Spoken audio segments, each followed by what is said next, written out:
say I wouldn't believe her, but knowing me, I probably did it to myself on purpose, just to see if I could squeeze through.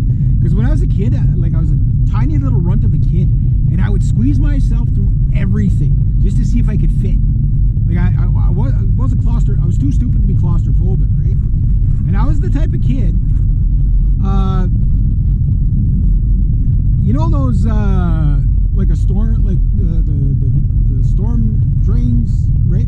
We'd pull that off and we'd go down 5-10 feet. We'd make like a stick or something, or some sort of a ladder or whatever, so we'd climb in and we'd go down, and there'd be a hole not much bigger than the steering wheel for the pipe. We wouldn't know where it goes, and we'd dare each other to crawl through it. And it'd be pitch black dark, you'd be climbing in there, it'd be mud, sticks, probably snake, you'd feel stuff crawling around you and whatever. And I'd go in there head first with my arms kind of like, and squeeze my way through. Like my arms weren't even ahead of me.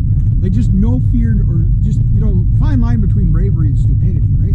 Just no brain, eh? And all the other kids, they'd go in maybe about 10 feet and they'd start freaking out, all claustrophobic, start screaming. Like I'd start laughing at them. I'd keep going. They'd be like, oh, come back, come back. And then I'd come out the other side of the road or something like that.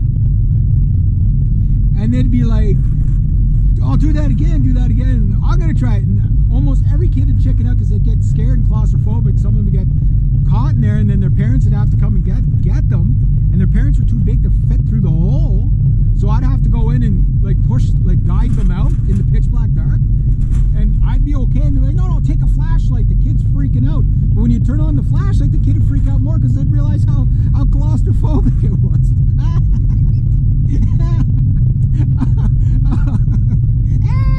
Get me out of here, get me out of here, get me.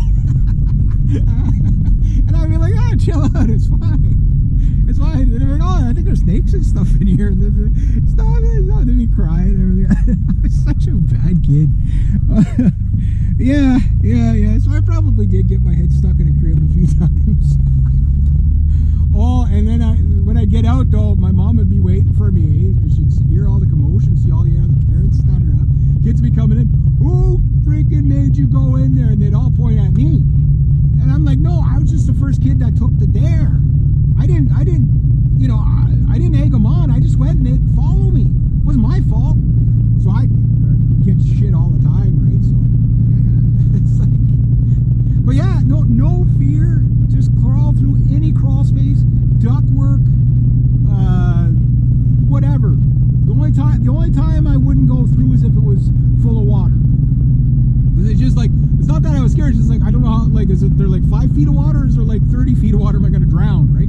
Because it was kind of one of those things, you always had to go straight through, because it was like, to back out would take you, like, you'd lose half your clothes, because it'd pull your shirt off your head trying to back out of it, right? Because it was so tight. So it was almost impossible, like, you'd have to inch your way back, and it'd take you an hour to back up, but it'd take you 15 minutes to go forward, just because it was so tight, right? So I was like, let's do it, just go forward, and just, I'd do this if it was